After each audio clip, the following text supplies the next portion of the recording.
Are you ready, guys? Uy, palakpakan naman natin si Ate V! Ate V!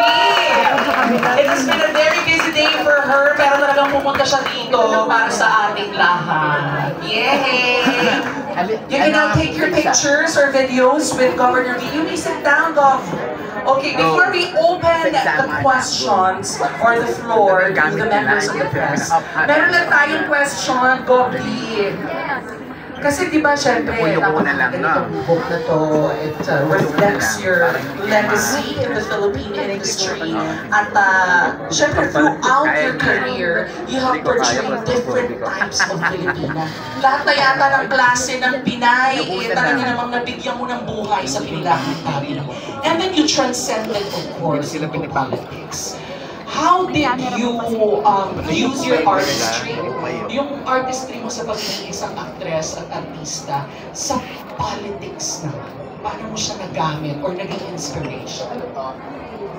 Well, siguro I'm one actor who's very lucky to be able to do mga relevant movies. Nabigyan ako ng chance to do good movies, meaningful movies. At karamihan ng nagawa ng mga pelikula movies ay sumunod sa panahon. I started young, may love team, hanggang naging adult, hanggang naging nanay, Naging madre pa nga. naging madre pa, naging OFW sa anak. So yun, naging superhero, Darna. And ang ibig ko lang sabihin, nag-evolve din yung aking character o yung aking mga roles sa pelikula. So, and the good thing na sinabi ko I was given a chance, yung mga roles na nagampanan ko ay naging salamin ng totoong buhay ng ating lipunan. Like Sister Stella L. tungkol sa mga nagagawa, when I did on Sura Cortez about AIDS, first time ipinakilalang AIDS sa Pilipinas when I did Ipagpatawad Mo. First time na inintroduce ano ba ang Buddhism. So ito yung mga pagkakataon na naibigay sa akin na makagawa ng mga pelikulang ito na nagamit ko ngayon na ako'y naging isang public servant. Kasi kahit paano, sa tagal ko sa industriya, naging salamin at naging yung mga roles ginampanan ko ay salamin ng mga lipunan. Etong real life na, totoong buhay na as a public servant, na i-apply ko ito ngayon. Na kasi nadanas ko. Like, I played the role of OFW. Talaga nagpunta ako sa Hong Kong.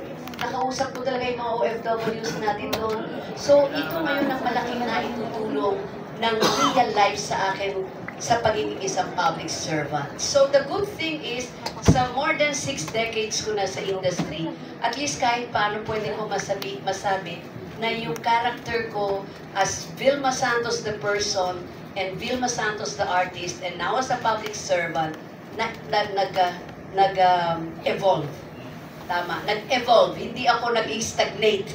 So, kung doon lang, I think I'm very, very lucky and I should be very thankful. Una-una sa lahat ng kaibigan ko sa industry. Kayo yun. O, huwag kayong makaedad ko na kayo, no? Makaedad ko na, tumanda na tayo pare-pareho, ha? Sa totoo lang. And of course, to my Vilmanians. Sa totoo lang. Pare-pareho tayo. Nag-evolve din tayo. Tama, nung naging public servant ako, kasama ko sa mga proyekto. And now, I'm facing my millennials. At Yung mga Gen Z na nga. Gen Z ko, nandyan na. So nakikita mo, umaandar din ako, hindi ako nag-i-stagnate. Now that may mga Gen Z ako dito, malaki ang natututunan ko din sa kanila. Yan, tinatawagan ko sila, teki-teki. Oy, paano ba to? Tulungan niyo ako dito. Sa amin, you know, that's Sumabay sa panahon. Sumabay up si to this Vilma day. Santos. Up to this day. And for that, I'm blessed. Yay! Thank you very much for answering that question, Governor V. Now we will give a chance to our members of the press. The first question will come from Tita Dolly. Dolly, my friend! Dolly Ann Carvajal! Hello, Dolly! Ito, kaibigan ko to kahit na anong panahon, nandiyan dyan siya palagi. Thank you, my friend. Tinutuloy ko lang yung supporta ng mom ko sa'yo. Thank you, Dolly. Thank you. Among all the essays dun sa book, Ate B, anong pinaka-excited kang basahin? Alam mo yung sa totoo lang, yung naging salamin kasi ng mga roles na ginampanan ko. Nung ginawa nila ng study yung mga characters na ginampanan ko doon. Actually, halos lahat eh. Kasi ang gaganda yung mga pelikulang ginawa ko, lalo na yung when it comes to women empowerment, anong kahalagahan ng kababaihan, mga babaeng palaban, hindi na ngayon pwedeng wife lang. It's about time. Sa mga movies ko, nabigyan ako doon. Sa mga essays na ginawa, pinakita doon yung kahalagahan ng kababaihan. So, Yung sa ating scholarly book. Hindi mo decide kung anong unang babasahin mo or in order mong babasahin. In order. Binrowse ko na naman yan. Binrowse ko na kasi in the first place, nung pinakita yan sa akin nila Tots at ni Sir Lito, alam ko ginawa ito ng ating mga scholars, may mga critics, from Ateneo, from different universities, pinaglaanan ito ng oras. You get me? So, yun lang, binibigyan ko yun ng pagpapahalaga, Daddy. So, I'm very proud of this book. Lahat ng sinulat nila doon, yun si Ate V. Being an artist. We're excited to read it as well. Thank you. You have the book, Daddy? Yes. Okay. Thank you. Thanks, Daddy. Love you, friend. Thank you, Ms. Dolly Ann Carvajal. Now, the question will come from Ana Cerezo of ABS-CBN. Hello po. Hi, Ana. So I've heard na sold out yung first print and second printing na. So what comes next na since nagustuhan mo to, if possible bang bagong book or anything, ano bang next kay Ate Lee? First of all, please allow me, I'd like to thank yung ating UST, no? Higit sa lahat kay Father Rector, Richard, Father Rector ng UST at sa UST Publishing House. Kasi sila, okay, I'll give you a background. Initially, ang gustong gumawa nito ng libro ko ay ni PSCBN. Nagplano na yan with Jojo, my Vilmanian president. Tama ba, Jojo? Kaya lang nagsara. Nagsara ang ABS-CBN, so hindi natuloy. But again, I guess napakaswerte ko na I'm very, very grateful kasi sinalo ng UST, lalo na kay Father Rector, na malaman nila na si Jojo ay may planong gumawa ng 3 libro. 3 ang balak nila. Ganyan sila Jojo and my Vilmanians. Sabi nila, it's siguro sa tinagal-tagal ko na ngayon, I'm 35 years old. Yes!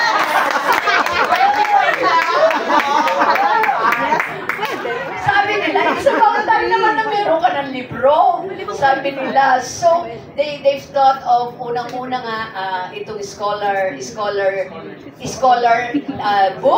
scholarly book, and then may plano rin silang filmography, and then a coffee table book. So, kaya lang medyo na-delay ito ng konti, lalo na kasi dapat susunod na yung coffee table book. With Mama Chit, nandito ba? Mama Chit! Eto, talagang pagod na yatang katatawag sa akin. Ang mahirap lamang sa coffee table book, sadya kailangan yan may pictorial gown. Kailangan beautiful glamour talaga. But it's just na nagkataon na bumalik ako sa pagiging public servant. So, that doesn't mean hindi matutuloy. Kaya lang, kailangan may perfect time for that. Pero ngayon, nandito pa naman yung ating Vilma icon. Paubos pa natin. And then I guess next plan natin, if I'm not mistaken, correct me, Tots, filmography o coffee table? Coffee table book. Yun muna susunod. And then the filmography. So far, ito yung mga balak. And this is my first time na meron akong book launch. Exciting pala. Very exciting. First time. And I thank you, Tots. Thank you, Sir Lito and UST. Father Richard, thank you. Thank you po. Thank you. Thank you, Ms. Ana Cerezo. Gov V, the next question will come from the Varsitarian of University of Santo Tomas. Oh, Mga yes. bagets. Good afternoon po, Governor. Hold it. Ayan ang sinabi ko, di ba? Nung araw ba may ganyan tayo? Thank you. Yes, Good afternoon po. Varsitaria, yes, good afternoon. I'm Irish Ferry from the Varsity. Irish? Yes po. Yes, I have Irish. 3 questions lang po. The first one is, how does it feel to be celebrated not just as a star, but as a cultural and cinematic icon? How does it feel? It's speechless. I don't know how to explain it. It's a fulfillment. It's an achievement. Working in this business or serving our movie industry for more than 60 years, yung longevity lang nito sa haba ng panahon is already an achievement. Hindi lahat nabibigyan ng ganong pagkakataon. So I think I should be very grateful na up to this day, kaharap ninyo ako still as an artist. Kaya lang ngayon naging public servant pa. So it's really, I'm very grateful. Definitely it's a fulfillment and achievement. Malaking bagay ito sa buhay ko. The next question po is, looking back, which among your roles do you think best reflects the themes discussed in the book? Alam mo, sister, ano yung ano natin doon na pinaka magandang pagkakasulat?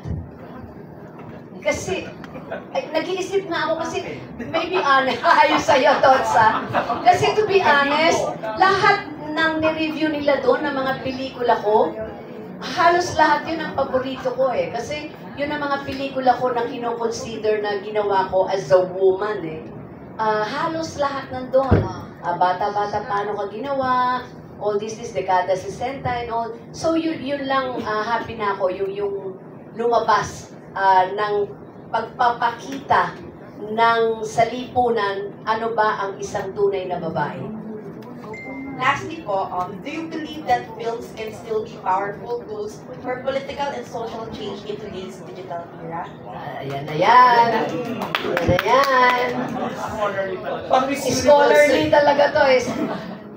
I think so. That's why if you notice, there are a lot of actors or artists in the movie industry who tried entering politics. Tama ba? Maybe because sanay din kami sa tao. Diyan kami lumaki. Ang kinikater naming audience, tao rin. It's the same thing. Politics is the same thing. You know, it's just when you're there, iba rin ang intriga lang. You get me? Parang sa akin, pareho ko naranasan, parang mas bearable ang intriga sa showbiz. Politics is different. Pag ito, hindi ka pa nasanay sa takbo ng panahon, ay hindi mo alam kung saan ka pupulutin. You know, damn if you do, damn if you don't diba? As long as you are sincere in serving our people, especially those people who gave their trust in you, at naibalik mo yon at sinabi nila, salamat sa serbisyo mo, fulfillment na yun. Walang camera yon and that's priceless. At naranasan ko yun. Maraming salamat! Thank you, Irish, from the Varsity Carbon at UST. Next question will come from Tito Morley. Morley! Ayan! Sorry. Si Morley. Ayan, I love you, Ate B. I love you, Morley. Pinapanood ko yung vlog mo. Thank you. Hindi pa natutuloy yung one-on-one natin, Ate B. Oo nga, ito na. 2 years na. I love you, Morley. Go, Morley. Ate B, question. Kasi isa sa mga pelikula mo na hindi mamamatay kailanman, magbubura na tayo lahat sa mundo. Pero nandiyan ang Sister Stella L. Nandiyan ang dekada 70 na tumalakay sa lipunan. Kung babalikan ko si Sister Stella L. at nasa harap ko siya ngayon, ano ang mensahe mo sa nangyayari sa lipunan? Ibang klase! Alam mo, isa sa ikinararangal kong pelikulang nagawa ko, Sister Stella L. It's just unfortunate that wala na si Mike De Leon. And onat ng ating Sofia, if I'm not mistaken, hanggang bago siya, ako rin magka-email kami, bago siya nawala, ay talagang yung passion niya to finish the restoration of Sister Stella L.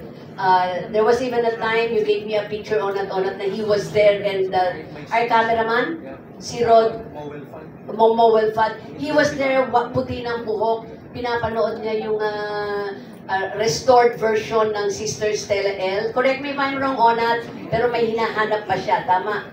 So, ibig ko sabihin, inabot niya yun and passion niya yun talaga.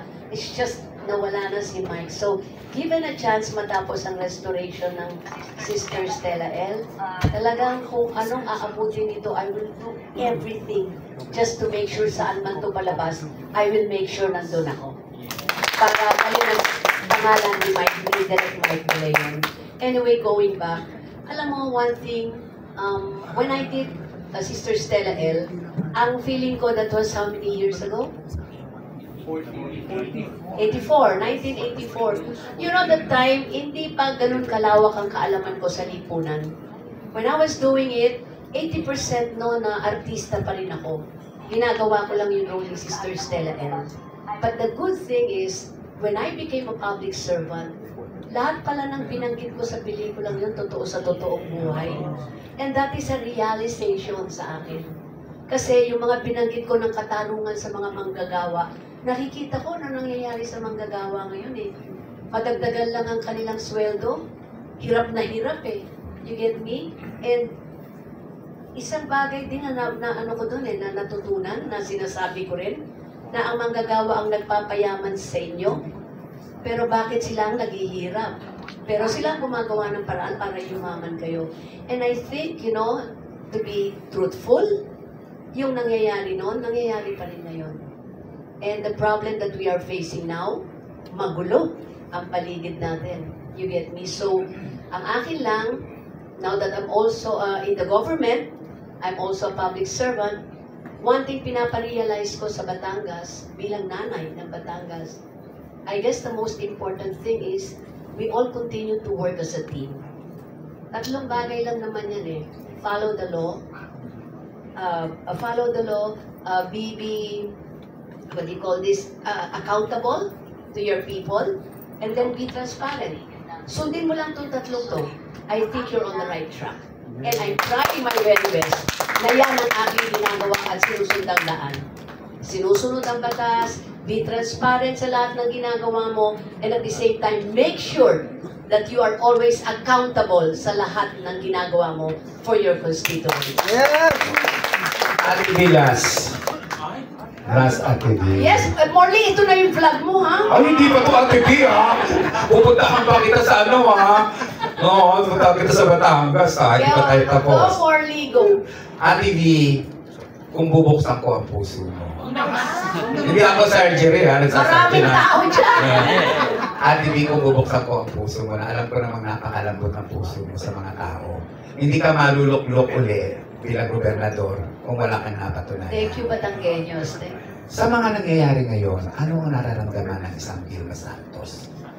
Sa mga nangyayari where? Yes, Saan? sa bayan natin, Siyempre, I'm sa not mga happy. mga realidad ng mga korupsyon, ng mga... Siyempre, I am not happy. Because at the end of the day, hindi sila ang namumroblema. Pilipino ang namumroblema. Correct! Hindi ako, I don't want to be, I am not being self-righteous. I am not saying I am a saint. No. Or are being self-righteous. Ako, tama, ako the best. Of course not. But the thing is, I am no saint. But definitely, I'm not a devil. Yes. Thank you, Ate B! I love you! Hindi pa tapos yung ano natin, vlog natin, Ate B, ha? Ito na yan, Marley. I love you, see you in Batangas. Yes, Marley. Last question will come from Tito June. Naku, June Nerdo! Congratulations sa atin muna. June Nerdo! Oo, di ba? So, after this, what's next? Your another book? How about the film? Any news about the film? Siyempre, nire-request ka rin ng mga Batanggenyo, di ba? In your family. Yeah, wala pa akong 100 days. Ngayon bumalik ako sa Batangas sa Slalay. Wala pa akong 100 Wala pa days. ba? Oh. Wala pa. So, I'm doing my very best. But the good thing is, you know, if I may share with you, naging governor ako 2007 to 2016. I was able to finish my 3 terms. So, graduate na ako. So, that was 2007 to 2016. Ngayon, nahilingan akong bumalik. And thank God and thank you to all the Batanggenyos kasi binigay pa rin yung tiwala sa akin. So You're nanay doing na naman good, ako ng diba? Batangas. The thing is, malaki na ang difference between 9 years ago and now, yung present. So there are a lot of interventions and innovations na pinatutupad ko ngayon sa Batangas. Wala And to namang all my baha. constituents. Wala naman. Wala naman. Oh. Wala naman. Walang issue doon. Anyway, the thing is, wag niyo ko ihalo dyan, ha? Malinis ang intention ko sa serbisyo ko, ha? The difference now is sinisiguro, we cannot argue with technology anymore. Yes. AI na labanan. Yes. Tama po ba?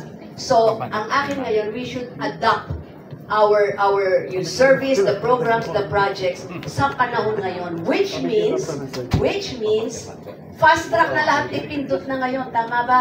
Isang Yes. pindot lahat, lalabas lahat ang pangangailangan mo. Nakakaya Ganyan na mo. ngayon ang technology. Ganyan din ngayon ang gusto kong mangyari. Okay. Kaya sa Batangas, alam ng pamilya ko sa Kapitolyo, which means department heads, lahat dyan. Now, in work and in service, no such thing as tomorrow is another day. Because the deadline is yesterday. Which means, finish your work. As long as andyan ang pondo, andito ang programa, ang proyekto, nakasunod tayo sa batas, make sure the next day, deliver na ang serbisyo sa tao. Ganon. And one more thing, isang ginagawa ko ngayon, kaya siguro if you notice, kung sino nakakapanood yung sa social media, medyo pagod ako. Kasi ngayon isang pinatutupad ko rin.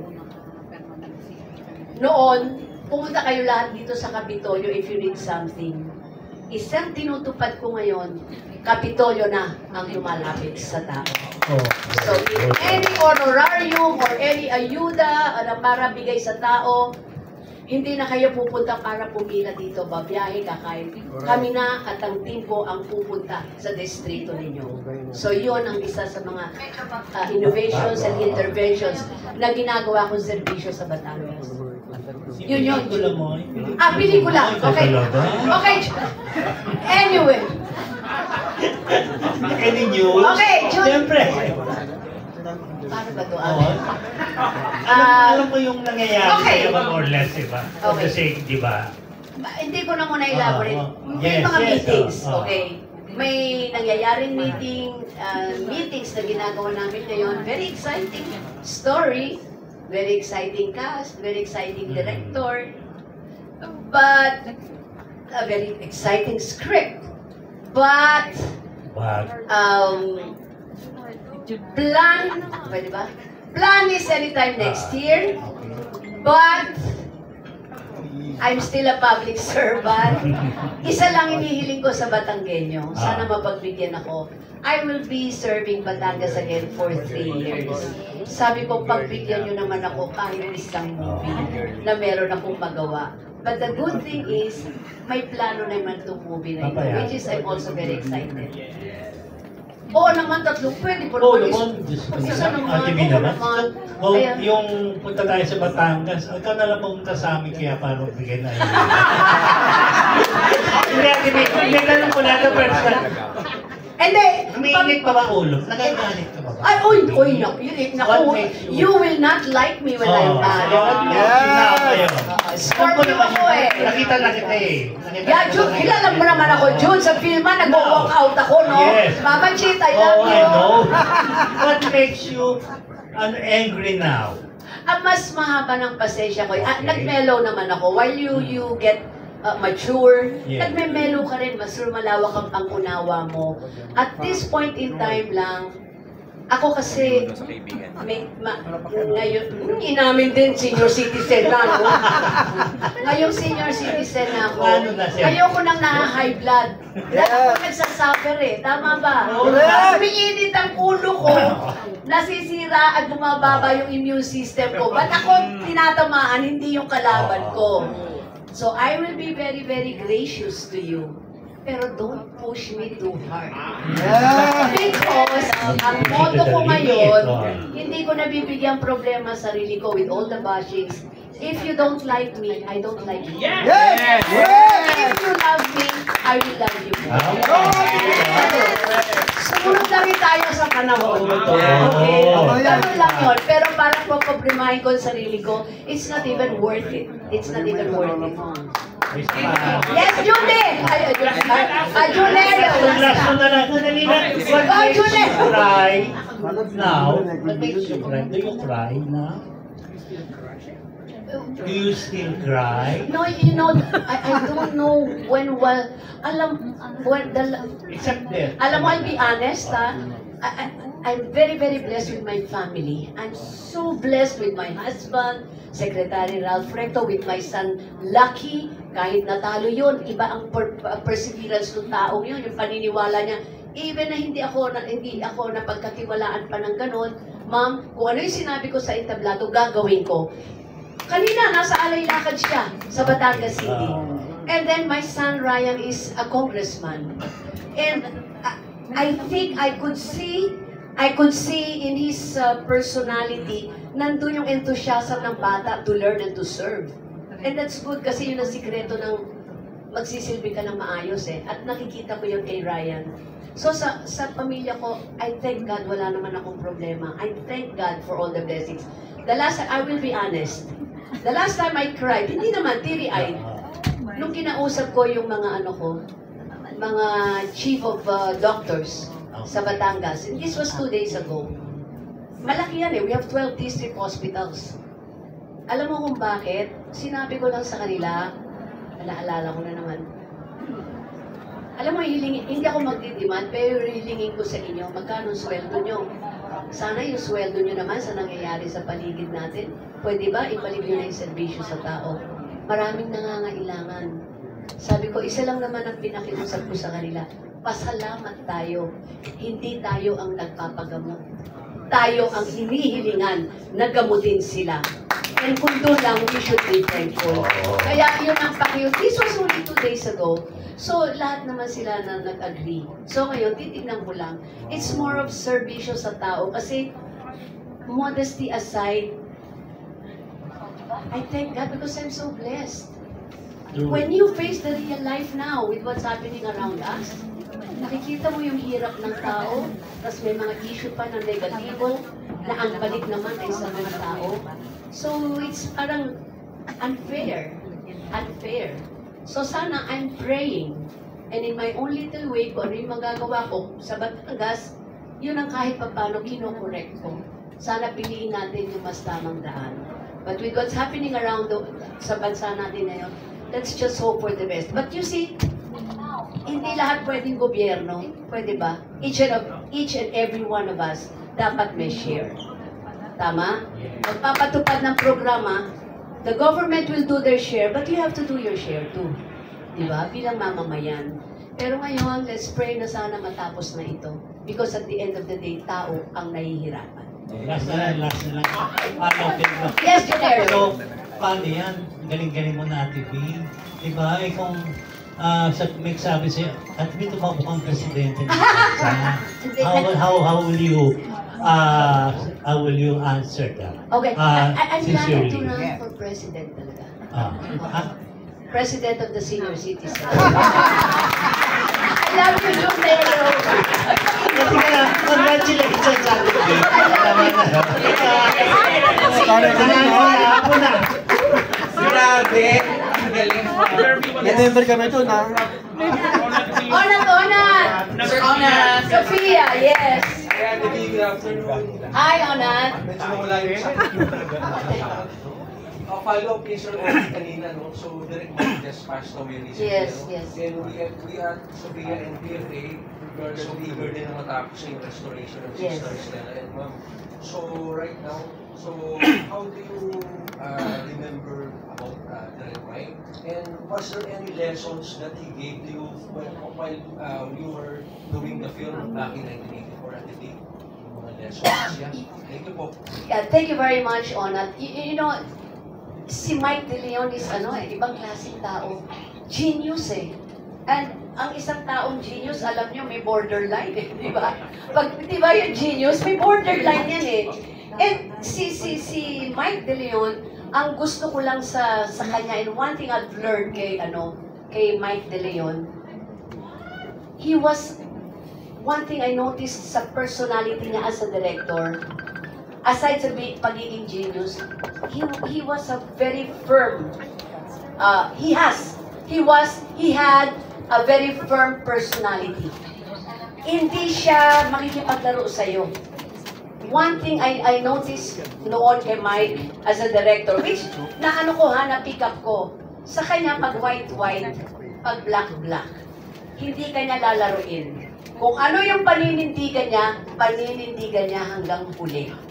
Wala siyang sisinuhin. Even if you're a friend, at hindi tayo pareho ng gusto natin na yung ating vision, I don't care even if you're my best friend. I will still I'll still work on my vision. Kahit kaibigan tayo. Wala sa kanya yung anong tawag dito, yung hindi yung parang negotiable, yung di ba? Walang compromise. That's a perfect word. That's a perfect word. Walang compromise sa kanya. Basta one thing I have learned, which ginagawa ko ngayon one thing kay Mike De Leon, pagkaibigan mo siya, mamahalin mo siya kung ano siya. Irerespeto mo siya kung ano siya. Because he was one person, pag black is black, pag white is white. At nagagawa ko ngayon yun as a public servant. Diretso rin ako sa tao. Pag wala akong mapipigay, wala sa pondo, I'm sorry. Hindi kita ipopolitika na meron. Next time na lang, next budget. Pag meron, pag sinagot kita, 100% darating sa'yo ang proyekto na sinabi ko. Yun. Word of honor. Thank you, Ana Donna. Thank you. Thank you very much. I think that concludes our press conference. Okay na? Any last words, Ate V, of course? Oh. Now, sa mga fans, meron pa ulit?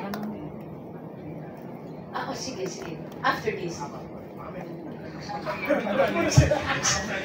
Pilarski, sigurado bang gusto nyo ngayong kupirmahan yan?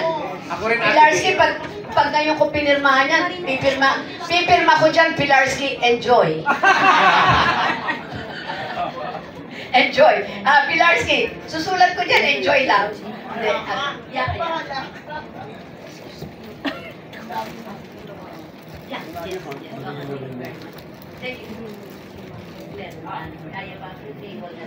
Anyway, talagang wala na. Junior, thank you, ha? Thank you. Ona, thank you very much. My friend Dolly, thank you. Renz! Ang aking kaibigan. Renz, good to see you again. Thank you very much. Julie, maraming salamat. Thank you, Reggie. Thank you. Maraming salamat po sa inyo. And of course, palakpakan naman po natin ang UST family. At si Sir Lito. Thank you very much. Thank you. Doon sa ating student. What's your name again? Irish. Thank you so much, Irish. Thank you very much. Ang nagpipicture po Sir, kami. thank you.